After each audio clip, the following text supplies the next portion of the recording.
Good morning friends. I hope आप सब अच्छे होंगे। आपका स्वागत है आपके अपने YouTube channel current affairs for exam में। चलिए आज दिनांक 25/2/2025 की प्रश्नावली शुरू करते हैं। निम्नलिखित में से किस राज्य सरकार ने गवाह संरक्षण विधेयक पेश किया है? पंजाब, बिहार, हरियाणा, झारखंड। इसका सही जवाब है हरियाणा। हरियाणा सरकार ने गवाहों की सुरक्षा के लिए हरियाणा गवाह संरक्षण योजना 2025 शुरू की है। यह आपराधिक मामलों में गवाहों और उनके परिवारों को सुरक्षा प्रदान करने के लिए बनाया गया है। चलिए अगले प्रश्न पर आते हैं।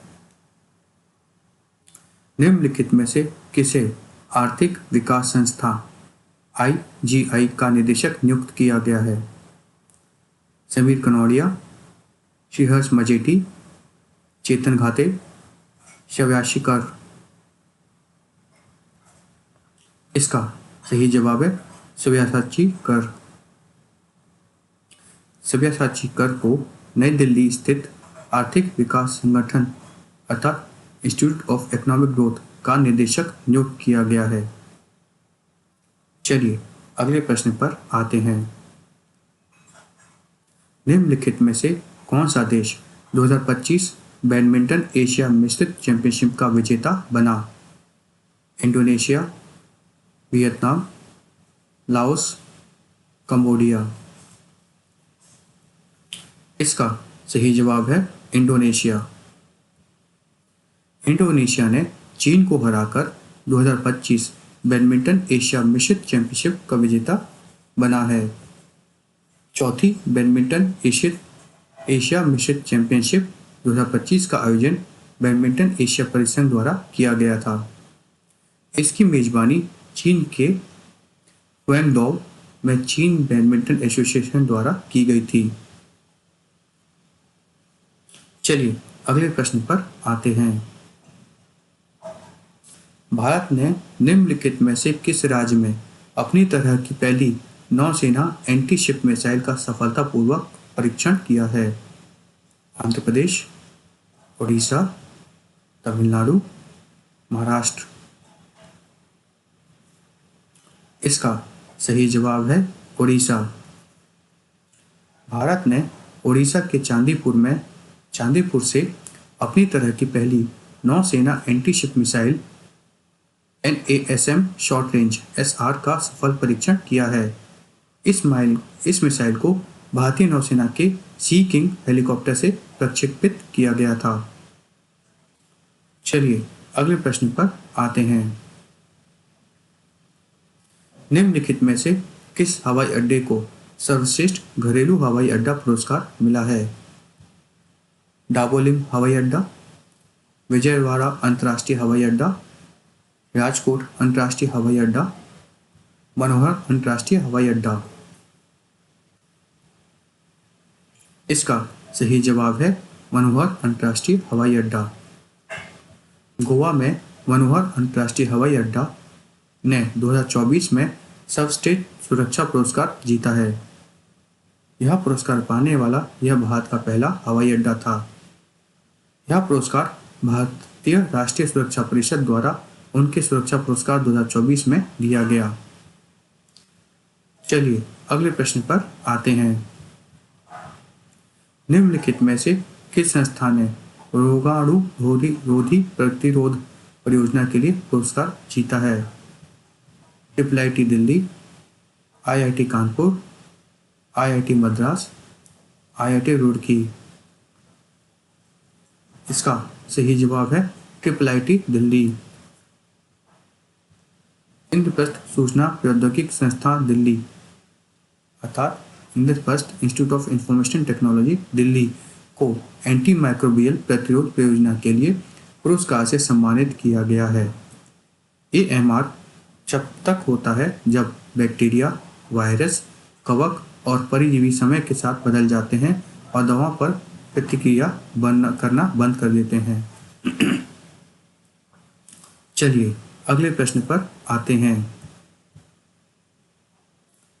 भारत का पहला वन जीव बायो बैंक निम्नलिखित में से किस राज्य में खुला है? महाराष्ट्र, कर्नाटक, पश्चिम बंगाल, उड़ीसा। इसका सही जवाब है पश्चिम बंगाल। भारत का पहला वन जीव बायो बैंक पश्चिम बंगाल के Darjeeling Padmaja Naidu Himalayan zoological park चिड़ियाघर में खुला है। बायो बैंक को जुलाई 2024 में CCMB के सहयोग से लॉन्च किया गया था, जो क्रायोजेनिक स्टोरेज का उपयोग करके लुप्तप्राय प्रजातियों में आनुवांशिक सामग्री को संरक्षित करता है।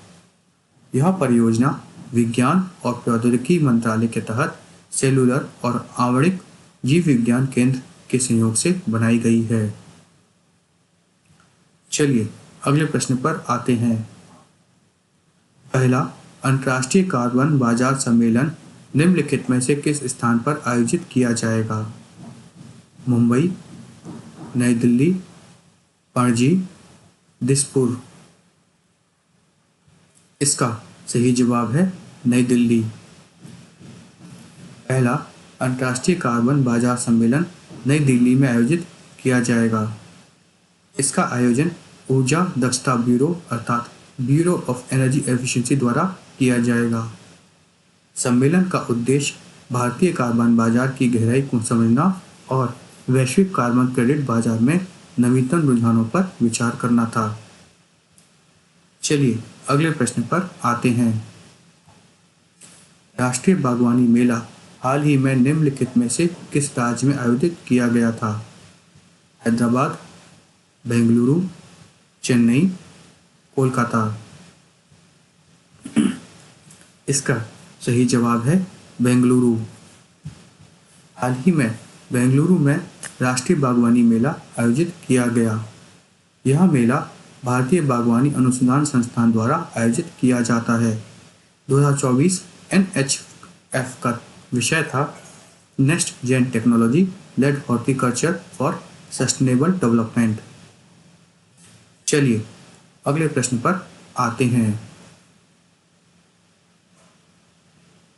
निम्नलिखित में से किसने इंडियन ऑयल कॉरपोरेशन के निदेशक का पदभार ग्रहण किया है? संदीप कुमार सिंह, रवि झा, मधुरानी तेवतिया, सुमन कुमार। इसका सही जवाब है सुमन कुमार। सुमन कुमार ने इंडियन ऑयल कॉरपोरेशन के निदेशक का पदभार ग्रहण किया है। चलिए अगले प्रश्न पर आते हैं।